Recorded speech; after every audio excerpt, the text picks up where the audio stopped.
let's do this as a test. I'm going to talk for a little bit, and then you're going to save it, and then replay it, and see how it turns out. Okay. Done. Yeah, this is fine. It's on my phone, so. Okay, I wanted to be sure you did a test video to see if it seemed all right. But okay. All right. So, hello.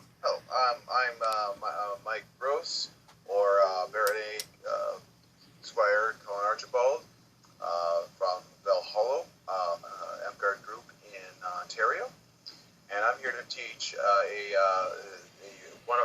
basic chainmail class. I will be going over the different tools I've used, the metals, ring gauges, ring sizes, and finally I'll get into doing basic 4-in-1 weave. First off, when it comes to the tools, whenever you're getting started in chainmailing, you could go online and buy the rings at, let's say, theringwar.com. However, if you don't have access to that, when I was younger, when I first started in Amtgard, I literally went to a hardware store, bought some wire, 14 gauge wire, and coiled it and cut it myself. At the time, I was using tin snips, which was a very slow process, and the rings didn't turn out very good. They would end up like really, really pinchy. There would be jagged edges and very loose. But the tool I use now is called Connectex. It is pronounced Connectex because it is a German company, so the K is not silent. And the way they cut is very, very straight, at least straight enough that if I'll show you this one ring real quick, that you can barely tell because the ring, the cut is very, very straight. And that's the kind of ring that I'm used to using when it comes to cuts. Now, when it comes to pliers, I have a lot of different pliers for the different metals that are used. For starters, if I was going to use for heavier metals, I personally used to using a needle nose and a linesman, or at least one like this. I know it's not linesman. Like this to use for most heavier metals. However, if I want to work for something really heavy, like say stainless steel or titanium, I tend to use bigger ones like these, so that there's less stress on my hands, because there is a lot of spring back when it comes to steel and titanium, meaning that they will fight you while you're trying to close it. So you gotta be careful with that. Again, this is for when my standard. I always put this in my the nose in my dominant hand, and I hold the ring with my other hand with these ones while I close the ring. Now, when it comes down to let's say jewelry or very, very thin rings, I tend to like to use the small needle nose pliers, so that I can get nice precision, because sometimes the rings can be super tiny, like this right here, and therefore I would need the precision to be able to close those rings. Next up, I'm going to talk about the different types of metals that I've used, that I've actually already sort of talked about. Let's say if you want to make some armor, a few choices you have. For starters, you have steel. Steel is as per the Amtgard standard rulebook, a standard metal. Therefore, it doesn't get any negatives for a standard chain shirt made out of steel. However, non-standard metals, I know you probably can't tell the difference very much. One's a little darker than the other, but one is aluminum, which is something that is used a lot because it is cheap to get, and you can get a lot of the rings, and again, weighs 3 times less than the steel. Titanium, although it does weigh half as much as the steel, is more expensive to get. However, only incurs a -1 for non-standard metal. Now, those are the metals I tend to use. Aluminum, however, comes not only in a nice flat color, but it also comes in different colors as well. Red, yellow, black, a lot of different colors you can think of. They can be provided that way through internet or online stores like theringwar.com. titanium can be made into pretty colors. For example, this is green, which was treated throughout the electronic process to make that color. There are different colors, but that's just one of them there. Next, I want to mention is wire gauging. Wire gauging is basically the thickness of the ring. And normally, armor is made out of 14 gauge. Now, this is what 14 gauge looks like, which is when it was pressed 14 times. So when you say something is 14 gauge or 16 gauge, this is the reason why it is a larger number but thinner wire is this was pressed 16 times to make it thinner, and this was only pressed 14. So the higher the number, the thinner the ring is. This is a 12 gauge ring, which was used to make a knight chain. So 12, 14, 16, and 18. Generally, armor made out of 16 gauge was historically correct. However, I find that over the years, even using 16 gauge steel, the rings tend to fall apart. The armors tend to need a lot of maintenance. So I resorted to going to 14 gauge, which in the Amtgard Standard rulebook that would give it a +1 for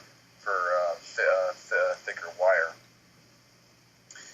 Anything below 16 gauge, like this 18 gauge here, I even have rings that are even smaller. They're generally made for like jewelry or for making cute little things like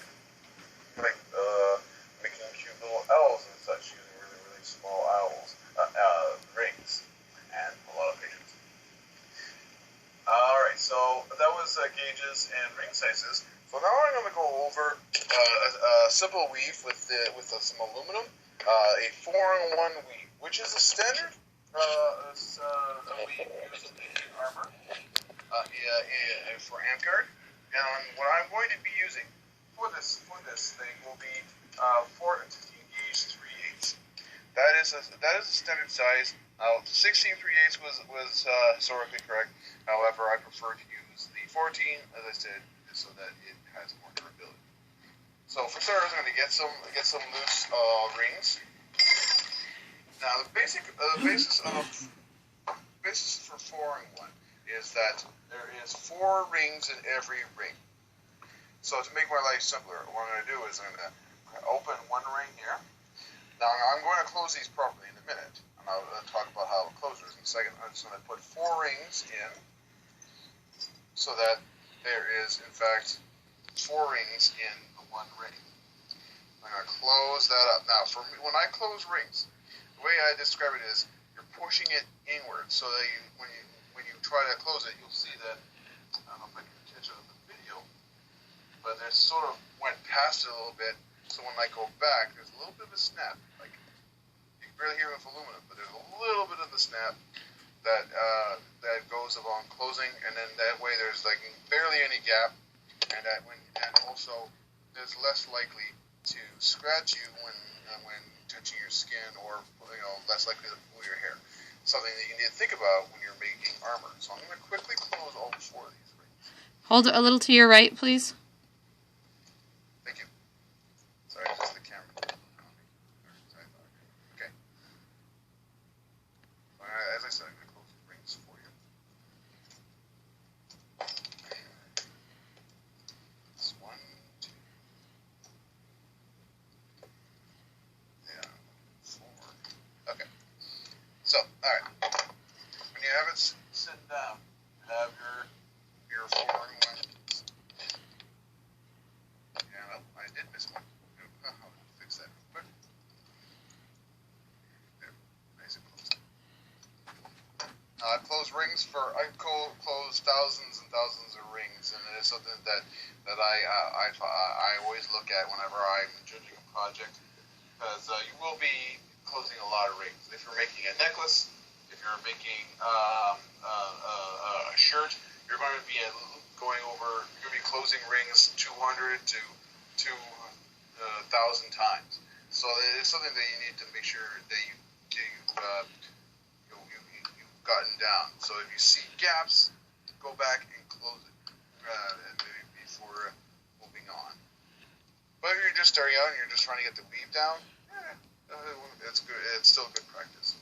All right. So first off, next it will be expanding sideways, which is very easy. You grab an open ring. You get 2 closed rings.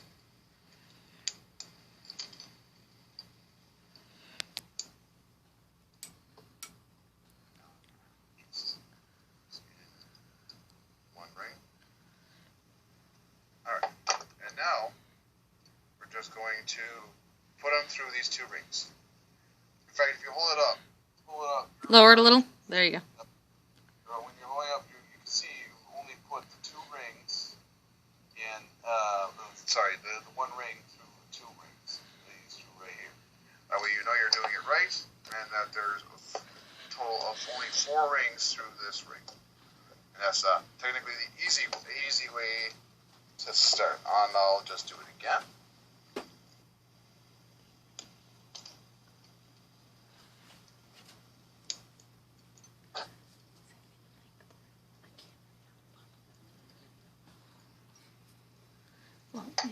So do it while it's laying down. While you see the weave, you're going under the 2, and then over, and closing. Now we're going to expand this way. This is where it gets where I see in some classes that I've tried to teach that sometimes when they try to put the ring in, they go over rings they're not supposed to. What we're going to do is when you'll see I better move it on. You see this ring and then this ring. So let's see. Okay, that one. Oh my God. Back your camera off some, please. There you go. Yeah, I'm trying to set it up there. So you'll see it's this one and this one. We want to be just in those 2 rings. And you're not touching the one in the middle. You're just going to be going under this ring. And then moving over from under it, you're going into it. Like that.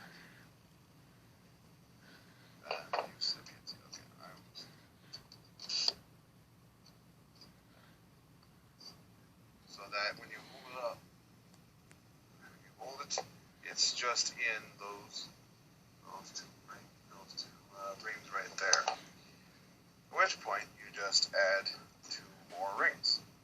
These are not closed properly, I know. I'm just adding them to showcase the weave. All right. So now what we want to do next is to add to the next section here to complete the strip. Now though, there's three rings available to weave through. There's this one, and this one. So what's going to happen is the middle ring is going to go through those 3, and then we're going to add a 4th ring. There's 2 ways of doing this, but I'll show the weaving of the 1 ring to show how it is done. So we're going to go through the 1 ring here, and then under, which is going to be tricky at first, is try to get under and only under that ring. So again, you're only through those 2 rings on the side, and then you're going to go through the 1 ring on the side here. So now you just lay that down. You'll see that the open ring is only through those 3, and again, you're not over the ring that is directly under the one you just added. You're just in the 1, 2, and 3. Finally, you just grab a ring and you just add it in, and then you close.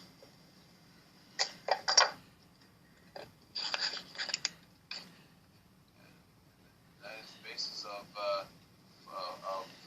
form. There's different weaves that over time they can be that could be that are similar to this. There's one called 6-in-1, where it follows the same concept as the 4-in-1. However, there are 6 rings in every ring instead of 4. You are super close to the camera. I know. I was setting it up. And once you've matched the 4-in-1, moving on to that. However, the one downside, or the reason why you would choose 6-in-1 over 4-in-1, it is a tighter. Even with those rings, it is slightly tighter. Which, if we're in the practice, simply put, if you figure you could put a fork through 4-in-1, it would be harder to put a fork through 6-in-1 because it's tighter. Also means it doesn't stretch as much as 4-in-1 does.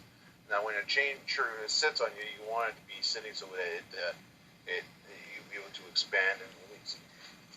Now, with the strip, for instance, the way shirts should sit on you, that's probably not a good in-person. Oh, there you go. The way you want shirts to sit on you is like this, because you want the rings to be able to expand. Oh, actually, I got a bigger touch. I can probably describe that. Yeah, so you want the shirt to sit on you like this. So because you want it to be able to do that.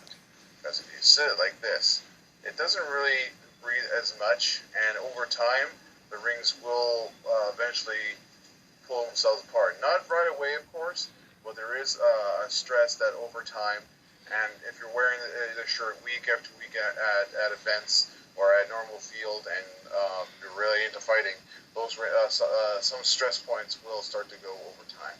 Now, aluminum, not so much, but the heavier metals, you will encounter that. So that is the basics of how to get started with the different metals, the different gauges. If you ever wanted to do like inlays in